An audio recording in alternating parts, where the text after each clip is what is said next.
आहे, नेमकं हा आंदोलन कशासाठी होत आहे, काय मागण्या आहे तुमच्या? राज्यातील ग्रामीण भागात दलित, आदिवासी, भूमिहीन, ओबीसी, गरीब मराठा, 7/12 नावावर नसलेल्या लोकांच्या न्याय हक्कासाठी संविधानात्मक मार्गाने कार्य करणारी आशिया खंडातील आमची पहिली क्रांतिकारी संघटना आहे बिगर 7/12 शेतकरी संघटना।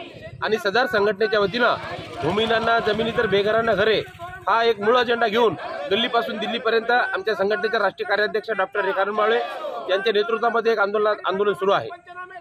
सरकार बहुमताचं असल्यामुळं या सरकारचं नेतृत्व सन्माननीय देवेंद्र फडणवीस साहेब करत आहेत।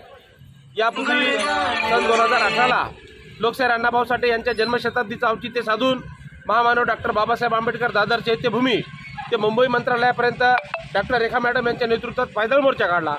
त्या मोर्चाची दखल घेऊन त्यावेळचे तत्कालीन मुख्यमंत्री देवेंद्र फडणवीस यांच्या सरकारने सर्वांसाठी घरे 2022चं धोरण घोषित केलं आणि त्या धोरणाची अंमलबजावणी करण्याकरिता ग्रामीण भागातील जे शासकीय भूखंडावर घरं बांधून लोक राहत होते अशा लोकांना घराखालील जागेच्या मालकी हक्कासहित हक्काचं घरकुल मिळत आहे। मग त्याच धर्तीवर निवासी अतिक्रमण नियमानुकूल करण्यासाठी जर सरकार निर्णय घेत असेल तर ग्रामीण भागात शेती प्रयोजनासाठी सुद्धा आमच्या लोकांचे अतिक्रमण आहेत।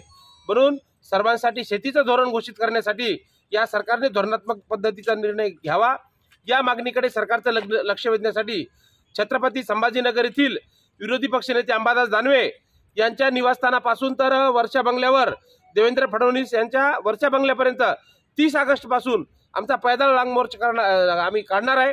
यासाठी सन्माननीय जिल्हाधिकारी यांच्या कार्यालयामार्फत आम्ही मुख्यमंत्र्यांना निवेदन सादर केलेलं आहे।